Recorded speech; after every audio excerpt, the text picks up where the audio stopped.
YCP అధినేత YS Jagan ఏపీలో కూటమి ప్రభుత్వంపై మండిపడ్డారు. ఇక రాష్ట్రంలో రెడ్ బుక్ పాలన కొనసాగుతుందని ఆరోపించారు. ఊళ్ళలో ఆధిపత్యం కోసం వ్యవస్థలను భ్రష్టు పట్టిస్తున్నారని, రాడ్లు కత్తులతో గ్రామంలో దాడులు చేస్తున్నారని విమర్శించారు.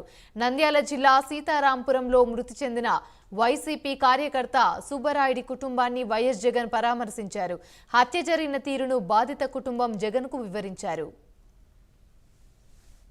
చంద్రబాబు నాయుడు ఆయన కొడుకు రాష్ట్రంలో రెడ్ బుక్ పాలన వాళ్ళు తెరిచి కక్ష సాధింపు చర్యలు వాళ్ళు చేస్తూ ఉంటే అక్కడి నుంచి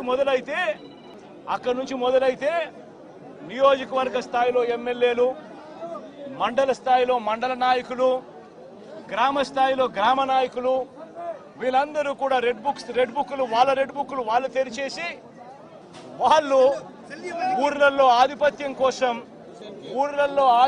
కోసం ఏ రకంగా వ్యవస్థలను భ్రష్టు పట్టిస్తూ పోలీసులను నిస్తేదం చేస్తూ పోలీసుల సమక్షంలోనే ఏ రకంగా లా అండ్ ఆర్డర్ను నాశనం చేస్తా ఉన్న పరిస్థితి, గ్రామంలో ఉన్న పరిస్థితులన్నీ కూడా చూసి ఎస్ఐ సిఐకి ఫోన్ చేయడము, డిఎస్పీలకు ఫోన్లు చేయడము వీళ్ళ కళ్ళ ముందనే కనిపిస్తా ఉంది.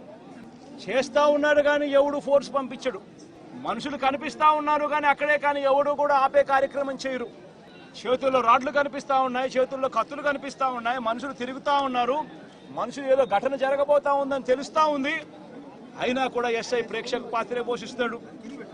ఎస్ఐతో పాటు వచ్చిన ఇద్దరు కానిస్టేబుల్ ప్రేక్షక పాత్రే పోషిస్తారు. ఎస్ఐ సిఐకి ఫోన్ చేస్తా ఉన్నట్టుగా, డిఎస్పీకి ఫోన్ చేస్తా ఉన్నట్టుగా, మిగతా వాళ్ళకి ఫోన్ చేస్తా ఉన్నట్టు